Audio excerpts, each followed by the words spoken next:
Thank you very much, Mr. President. Before I begin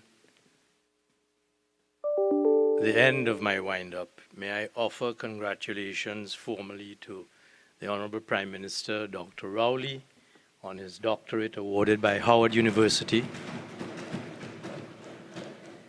And may I offer sincere congratulations to Senator Paul Richards on his continued academic achievements. Mr. President, on Friday last, I opened with a restatement of my first remarks that the act which we are today assembled to amend the Miscellaneous Provisions Trial by Judge Alone Act 2017 has demonstrably, since its proclamation in 2019, produced a successful working platform from which we are seeking to build. I emphasize that, Mr. President, as of May 11th, 2023, accused persons have availed themselves of the option of judge-alone trials. On average, 2 requests were made per month for judge-alone trials during the year 2022, while 13 requests were made for the month of January 2023 alone thus far. The records therefore suggest emphatically that requests for judge-alone trials are continuing to increase despite the resumption of trials by jury in June of 2022. And I emphasize this, Mr. President, in order to state categorically that it is not correct, as some have attempted to suggest, to describe the data which I have referred to in my previous remarks as being limited to the pandemic period. The data which has been collected is post-pandemic and demonstrates the platform from which we are seeking by this amendment, these amendments, to continue to build.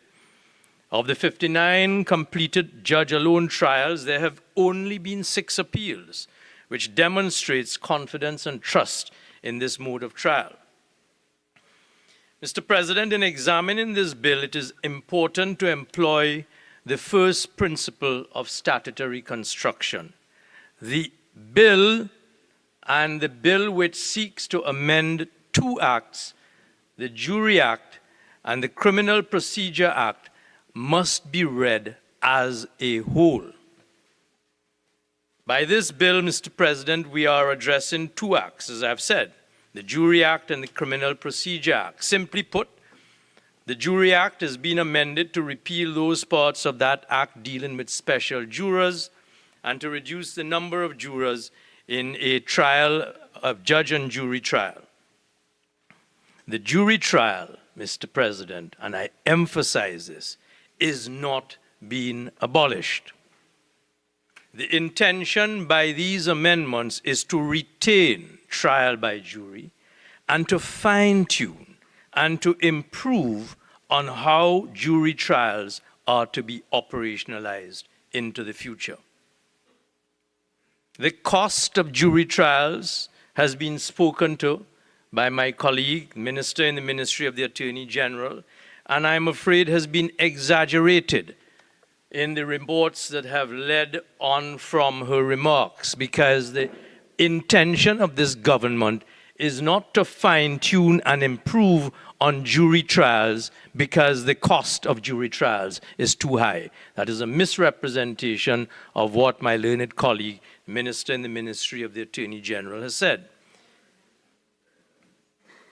There is no interference with an accused being able, on his election or her election, to be tried by a judge and jury according to law and applicable principles. In my opening remarks last Friday, Mr. President, I addressed, and I will not repeat, the principle of law established by the Privy Council in this, coming out of this country, that trial by jury, coming out of Jamaica, that trial by jury is not an entrenched constitutional right, and that principle applies to this country.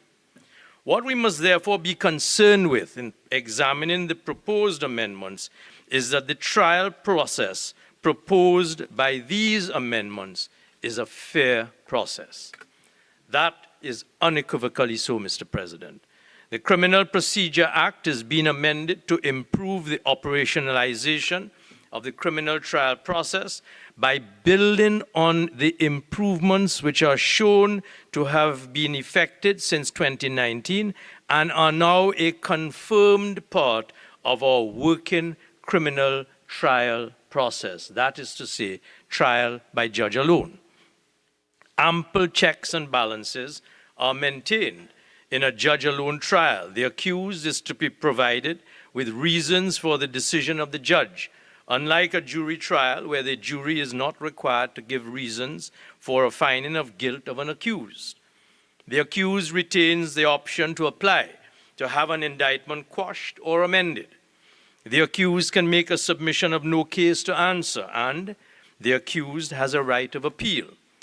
All procedural safeguards, Mr. President, which maintain a fair trial are preserved under the judge-alone option. This bill has made no inroads into trial fairness and, in fact, maintains and upholds all key principles of a fair trial. Any objection to this bill on the basis of an absence of trial fairness before a judicial officer is, in my respectful view, not only unfounded, but unwarranted. The Act, I repeat, must be read as a whole. So if we were to look at one of the first sections that are to be amended in the Criminal Procedure Act, we remind ourselves, reading that section and reading it against the principle of statutory construction, that the Act must be read as a whole. We read section 6.1, which is introduced by the amendment in the bill, clause 4. A person against whom an indictment has been filed shall, subject to the provisions of this Act, be tried by a judge alone, unless he elects to be tried before a judge and jury, and the court so directs in the interest of justice. An important part of section 6.1, therefore, is that part which says, subject to the provisions of this Act. So when we look at section 6.1, we have to read the entirety of the Act, including the entirety of all of the amendments which are being brought before this House in order to improve trial by judge alone and trial by judge and jury.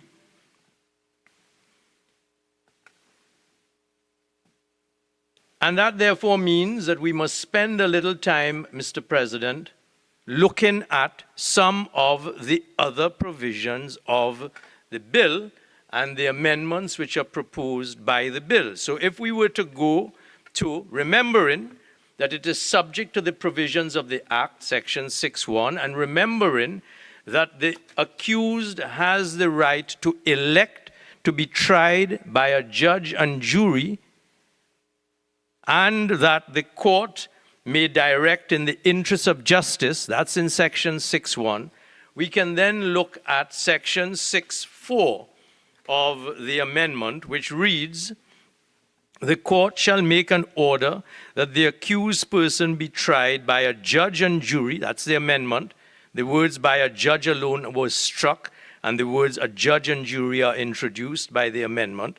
The court shall make an order that the accused person be tried by a judge and jury if it is satisfied that the accused person has sought and received legal advice from an attorney at law in relation to a trial by a judge and jury.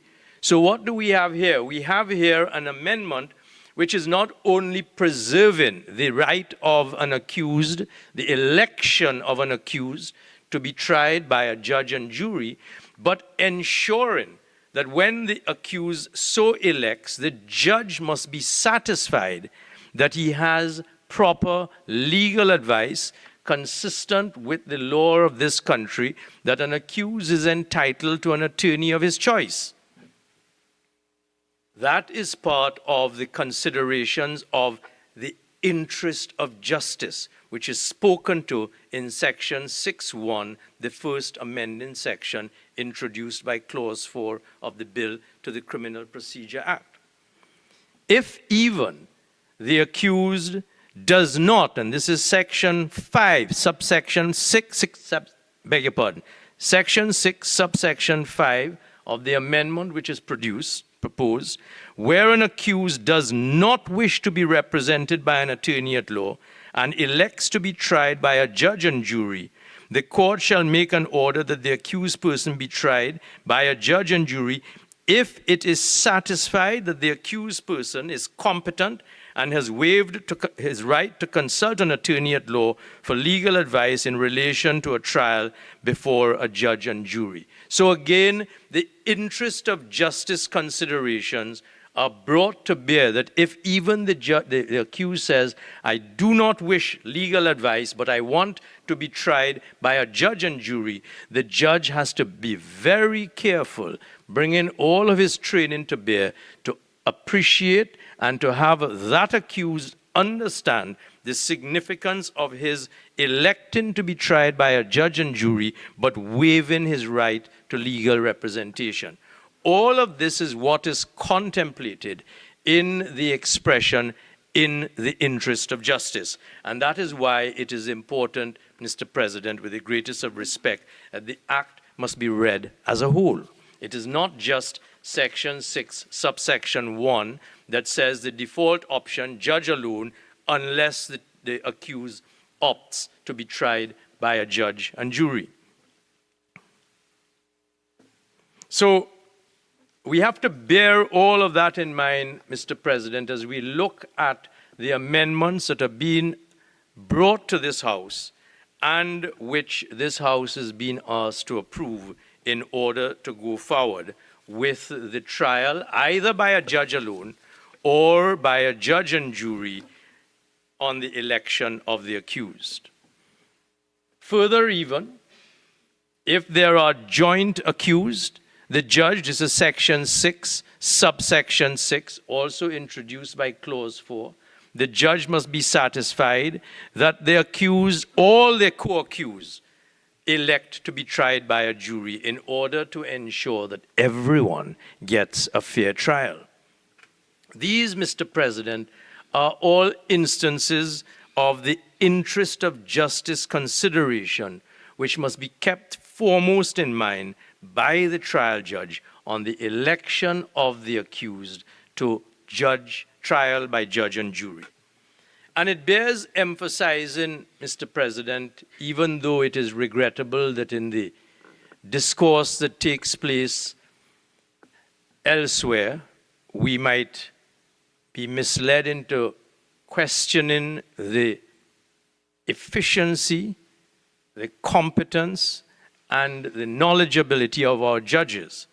It bears emphasis that the exercise by a judge of her discretionary evaluation is to be understood and applied against the background that our Supreme Court judges are chosen by a system that is now codified under the Supreme Court of Judicature Act, introduced in this country in 1964, which requires them to be competent in their fields of endeavor, with experience of not less than 10 years' practice as attorneys, and which equip them competently to bring to the bench their knowledge of the law with dispassionate qualities as trained judicial officers capable of applying to the facts before her and over which she presides as a judge. Judges are appointed, Mr. President, by the Judicial and Legal Service Commission, and this bears emphasis. Judges are appointed by the Judicial and Legal Service Commission after a rigorous recruitment process, which includes psychometric testing.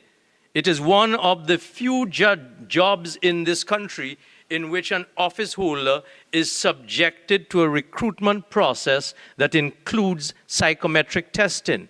The competence, value, and capacity, training, objectivity, and dispassionate ability of our judges cannot be called in question. And it must be presumed, Mr. President, that this Honourable House will understand in the discussion taking place now and accept that our judges will apply their training, their experience, their dispassionate judicial acumen and disposition according to law, and will apply properly a judicial discretion which is valid and rational.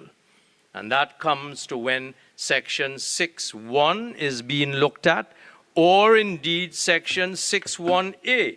And let us turn to 6.1a, which is an important part of the amendment which is being proposed. 6.1a says, notwithstanding subsection 1, a person against whom an indictment has been filed may be tried by a judge and lay assessors to be appointed in accordance with Section 6c if the court considers it necessary in the interest of justice. So we have the first option in Section 6.1, trial on default by judge alone. We have the second option, trial by a judge and jury. And Section 6.1 tells us, and it bears repeating, notwithstanding subsection 1 above, a person against whom an indictment has been filed may be tried by a judge and lay assessors to be appointed in accordance with Section 6c if the court considers it necessary in the interest of justice. Again, we are reading the Act as a whole, Mr. President, so that the qualities of the judge which are called for in the judicial consideration of the application of Section 6.1 and Section 6.1a of the proposed amendments, where the person against whom an indictment has been filed is to be tried by a judge alone or on his election by a judge and jury, are subject to those considerations of the interest of justice. And we ask ourselves, Mr. President, what are we looking at when we speak to the introduction of the judge having the view that the election by an accused of trial by judge and jury should be addressed by a judge with the assistance of lay assessors? And let us speak about that a little bit. And may I go on record to acknowledge the very erudite and learned contributions of the minister, my colleague, the Minister of Tourism, Culture and the Arts, who spoke in terms that I adopt wholeheartedly on the applicability of the provisions of the amendments which bring into being the factor of lay assessors. First of all, Mr. President, lay assessors must be qualified. You will find that at Section 6D of the proposed amendment. 6D tells us a person is qualified to be a lay assessor who is over the age of 18 years and under the age of 70, is ordinarily resident in Trinidad and Tobago, was born in Trinidad and Tobago, or not being so born, has resided in Trinidad and Tobago for 2 years or more, is able to read and write the English language and understand the same when spoken, and possesses experience in the administration of justice or qualifications, experience or skill in any matter which may be considered at the trial as prescribed in the rules and pursuant to Section 6L. And we'll come to Section 6L. So that lay assessor must be qualified in accordance with the proposed amendment. Secondly, those lay assessors, Mr. President, are to be trained. They are to be trained, and you will find that prescribed at Section 6L of the proposed amendment, which says the Rules Committee may make rules subject to negative resolution of Parliament to generally regulate lay assessors and in particular to provide for the selection, appointment, qualification, exemption, and training of lay assessors. Again, we remind ourselves, Mr. President, the Act must be read as a whole. So when we are reading Section 6.1 and Section 6.1a, we remind ourselves that when lay assessors are brought into the picture by the judge, they are of a particular qualification and they are to be trained. We remind ourselves as well, Mr. President, that those lay assessors are to be recommended by the judge for the trial of the accused by a judge assisted by a lay assessor in relation to particular types of offenses.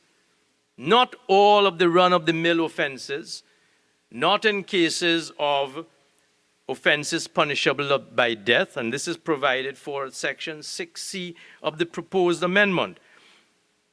For the purposes of Section 6C to H, lay assessor means a person qualified to serve as lay assessors pursuant to Section 6D. Subsection 2, the High Court may, in respect of any indictable offense, except any offense punishable with death, and in particular in an indictable offense, order lay assessors to be appointed for the trial. And the offenses which are listed from 1 through to 15 are offenses of a particular kind, quality, and type, which require a particular skill, a particular level of understanding, a particular level of expertise, involving fraud, involving offenses under the Proceeds of Crime Act, misbehavior in public office, offenses under the Anti-Terrorism Act, under the Anti-Gang Act, under the Trafficking in Persons Act, under the Economic Sanctions Act, under Part 7 of the Securities Act, which deals with market conduct and regulation, persons known as market actors. Those are highly specialized areas of potential fraud that the lay assessors will be trained in so that they can assist the court when the court comes as a judge alone to adjudicate on an accused who is charged with a particular offense. That is the thinking, Mr. President, behind the amendment which is being proposed. And may I say this, in the final analysis, that judge whose competence is beyond question is not necessarily to be bound even by the opinion of the lay assessor. The judge retains her discretion to evaluate the quality of the advice received and to either accept it or not to accept it. That is provided for by Section 6I, subsection 2. Very importantly, Mr. President, when we read in the proposed amendment that the lay assessors are to be trained in consistent with rules made by the Rules Committee, we ask ourselves, what is this Rules Committee? The Rules Committee, Mr. President, is provided for, and this has been the case in Trinidad and Tobago since independence, under the Supreme Court of Judicature Act, by Section 77 of that Act, the 1976 Act. The Rules Committee has been in existence since 1976. They consist of, that Rules Committee, a judge of the Court of Appeal nominated by the Chief Justice, a judge of the High Court nominated by the Chief Justice, other members of the legal profession, 2 members of the Law Association, a representative out of the Attorney General's office, and other specially qualified persons. That is the Rules Committee. Very interestingly, Mr. President, they have elaborate rulemaking powers. And it is very interesting to remind ourselves, that by Section 84 of the Supreme Court of Judicature Act, the Rules Committee has been making provision for trial assessors since 1976 under the Supreme Court of Judicature Act. Trial assessors in areas other than criminal proceedings. Now, what this amendment is seeking to do is to endow the Rules Committee with the power to appoint and to train lay assessors in the area of criminal practice and procedure. So that the idea which has been brought to this House by way of the proposed amendment for lay assessors to function in preference over special jurors hasn't been plucked out of the sky. It has been introduced as part of a measure and given over to by the enabling provisions of 6L of the proposed amendment to a body whose competence has served this country well since independence, the Rules Committee of the Supreme Court, which has developed its experience and its competence in this area. And there was a criticism, Mr. President, which I can understand, that the sections of the proposed amendment are not sufficiently prescriptive. They must spell it out in more detail. It's a challenge for legislative drafters. Do you get an act of parliament, and this is a lawyer's nightmare or sometimes a lawyer's dream. It depends on your preference as to what you prefer in the area of the practice of law. But a reality is that when you pass what is called enabling legislation, you don't burden the legislation with too much detail. What you do by the enabling legislation is you create the power, you create the provisions, and you leave the details to be spelt out in the rules. And this is what is being done by the power being granted to the Rules Committee by Section 6L of the proposed amendment to make rules to provide for, among other things, very importantly, the training of lay assessors. Mr. President, all of that goes back to the first point that I make. The Act must be read as a whole, so that we have to understand as we bring ourselves to appreciate the amendments that we are asking this House to accept and to adopt, that we are asking this House to propose, to confirm amendments that are going to refine and improve the system of trial in the case of judge alone, which is the first default position, and to refine and pay appropriate tribute to the right of an accused who elects trial by judge and jury to fair trial rights, assisted every step of the way by judges of exceptional competence. Mr. President, part of the reality, if I may say so with respect, of this government bringing this bill to this House is that it is not a stand-alone piece of legislation. I've spoken to that before. I will not repeat myself. But there are any number of other provisions, any number of other pieces of legislation that are already on our statute books that are part of the government's commitment to improving our criminal justice system. There are other measures in place, administratively and otherwise, to improve our system of criminal justice so that we can address the question of our backlog. I heard the comments, I heard the criticisms to say, well, there are other problems facing the criminal justice system in the DPP's office here, in the time it takes in case management. We accept all of that.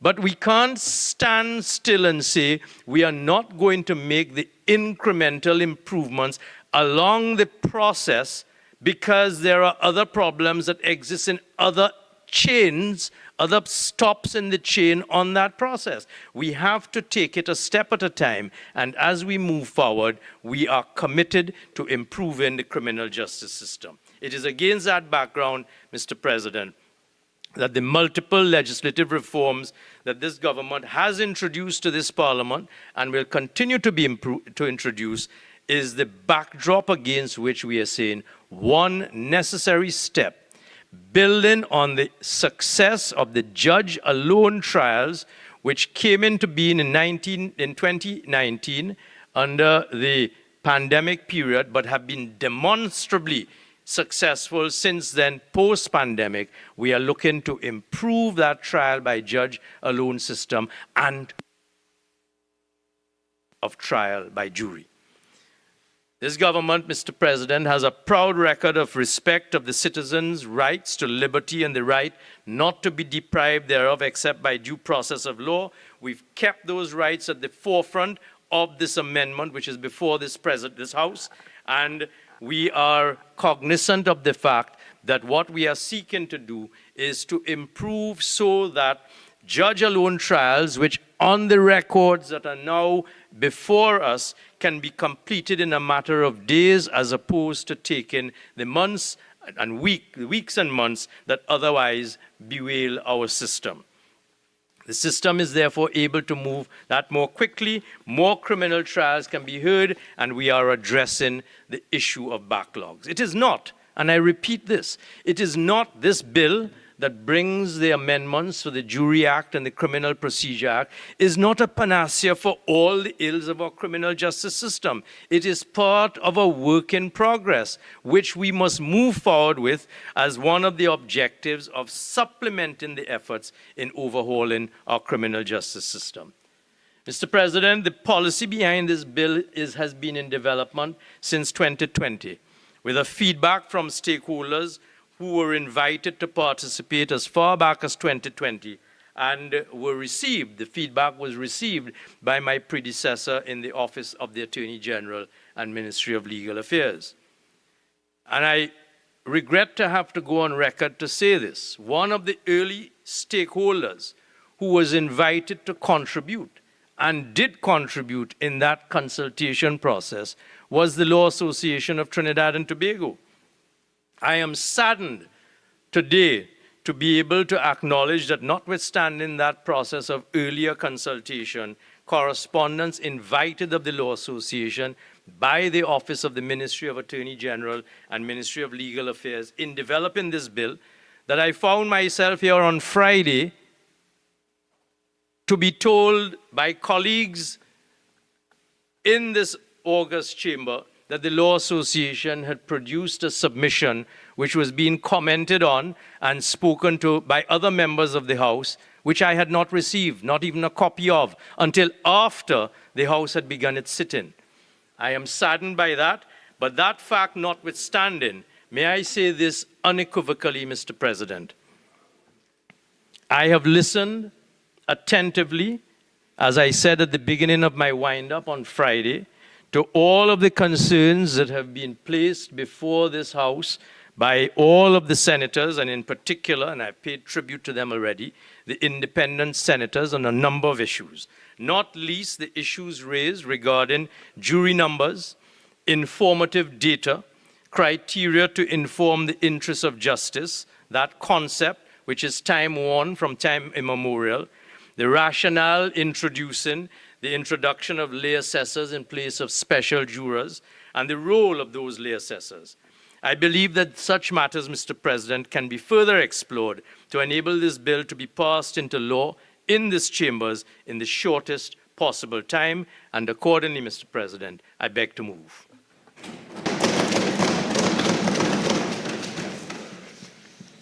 Honourable Senators, the question is that a bill entitled An Act to Amend the Jury Act, Chapter 653, and the Criminal Procedure Act, Chapter 1202, and for related matters be now read a second time. Those in favour say aye. Aye. Those against say no. I think the ayes have it. A bill entitled An Act to Amend the Jury Act, Chapter 653, and the Criminal Procedure Act, Chapter 1202, and for related matters. Attorney General. Thank you, Mr. President. In accordance with Standing Order 66-1, I beg to move that a bill entitled An Act to Amend the Jury Act, Chapter 6, Number 53, and the Criminal Procedure Act, Chapter 12, Number 2, and for related matters, be referred to a special select committee of the Senate, hereby established to consider and report on the bill by Tuesday, June the 6th, 2023, and that the following senators be appointed to serve on the committee. Mr. Reginald Armour, Senior Counsel, Chairman. Mr. Randall Mitchell, Member. Ms. Alison West, Member. Mrs. Renuka Sagram Singh Suklal, Member. Mr. Anthony Vieira, Senior Counsel, Member. Mr. Evans Welch, Member. And one opposition member to be named by the Leader of Opposition Business.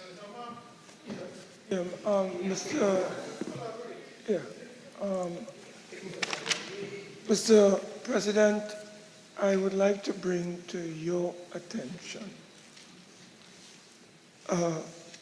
eminently reasonable proposal that I proffered in earlier discussions with the acting leader of government business in this Honourable Senate. And in those discussions, I did offer for consideration the following proposal.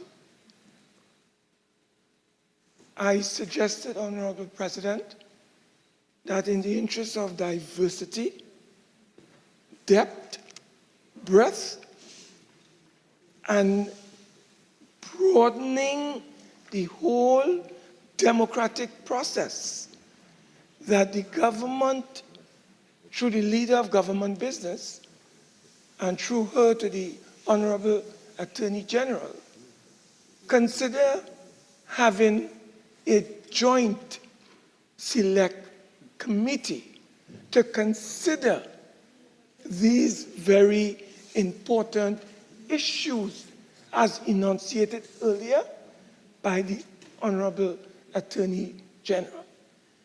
And I would like, Mr. President, through you again, to urge the Attorney General to kindly consider bringing in members of the House of Representatives to sit side by side with their colleagues in the Senate, constituting a joint select committee so that we can collectively put our wisdom together to bring forth a product that the Senate and the House would be proud of, rather than we take the decision to only allow members of this honorable Senate to deliberate on an issue that has at least generated so much concern and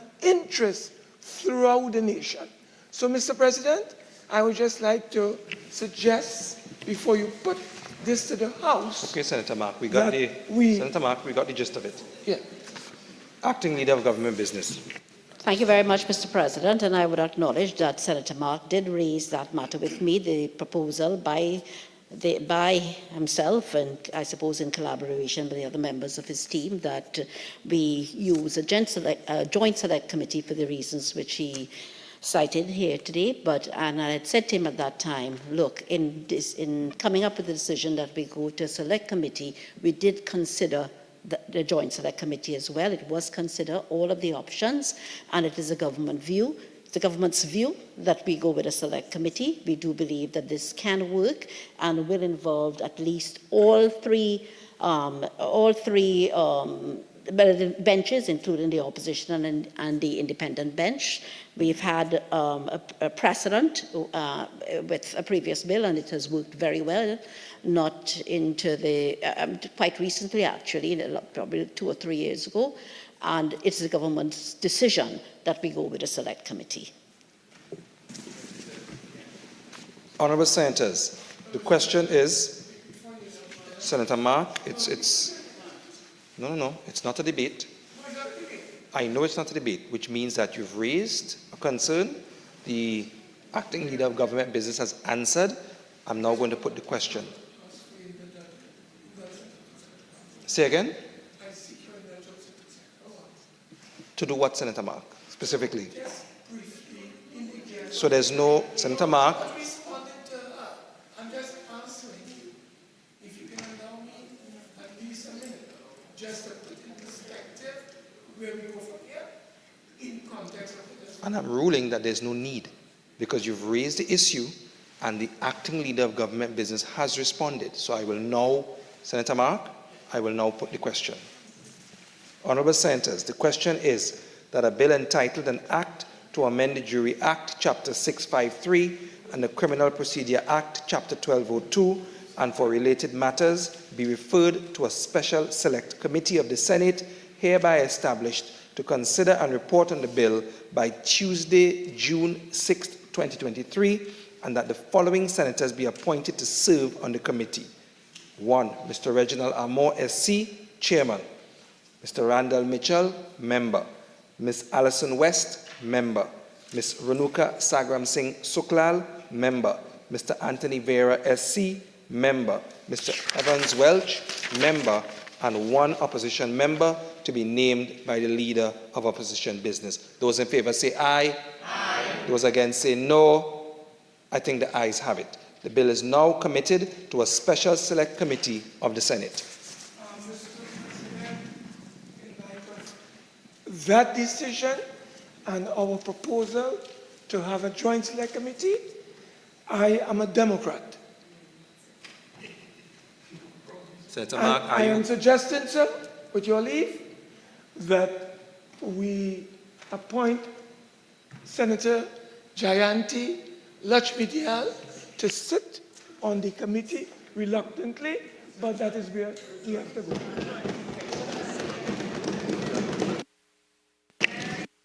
Senators, Senator Leida and other members, please allow me to finish the procedure properly.